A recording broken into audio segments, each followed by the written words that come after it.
il est difficile de rendre compte de l'épreuve de Joseph, de ce qui se passe au cœur de cette épreuve. Et quand on regarde les commentaires exégétiques, souvent on est surpris parce que ça va un peu dans tous les sens. Comment Joseph a vécu cette épreuve cette nuit? Cette épreuve a été un temps dans le fond où Dieu l'a préparé pour accueillir Marie et l'enfant, pour accueillir cette femme qui est mère de Dieu et cet enfant qui est vrai homme et vrai Dieu. En tant qu'époux de Marie, il l'aime profondément. Mais le mystère de Marie le dépasse infiniment. La maternité de Marie est naturelle, mais aussi surnaturelle, ne l'oublions pas. Pour communier en tant qu'époux au mystère de Marie, il a besoin de Dieu. Alors les exégètes interprètent de manière très variée l'épreuve de Joseph à l'Annonciation. C'est presque un roman policier. Il me semble, de mon côté, que l'épreuve de Joseph est provoquée par son amour de Marie.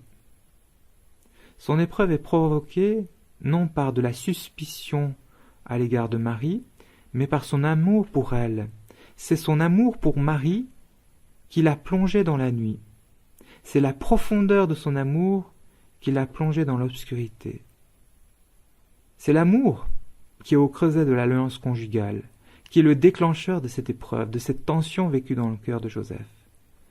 Car l'alliance conjugale entre Marie et Joseph, cette alliance invite les époux à pleinement communier au mystère de l'autre, à entrer dans une pleine communion des personnes. Or, le mystère de cet enfant est surnaturel. Il est fils de Dieu. Comment humainement peut-il communier à la vie de cet enfant dont le mystère le dépasse infiniment? Or, le mystère de Marie est quelque part aussi surnaturel.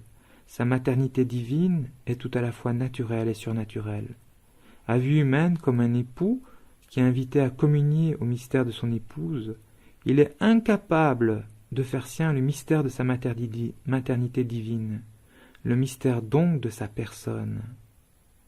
Devant le mystère de Marie et de Jésus, Joseph éprouve, je ne sais pas si c'est une indignité, mais en tout cas une limite, une incapacité à aimer Marie totalement en communiant totalement comme époux à son mystère. Il éprouve aussi une incapacité à aimer Jésus, à l'accueillir donc en communiant pleinement à son mystère.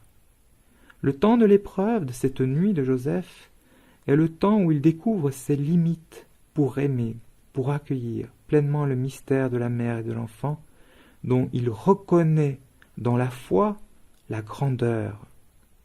En cette épreuve, Dieu a préparé le cœur de Joseph pour qu'il devienne un cœur de père et un cœur d'époux digne de Marie, la pleine de grâce, digne de l'enfant.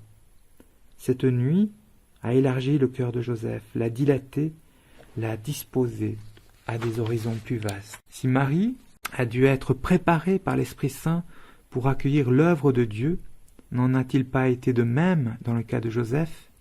L'épreuve l'a ouvert à ce qui le dépassait.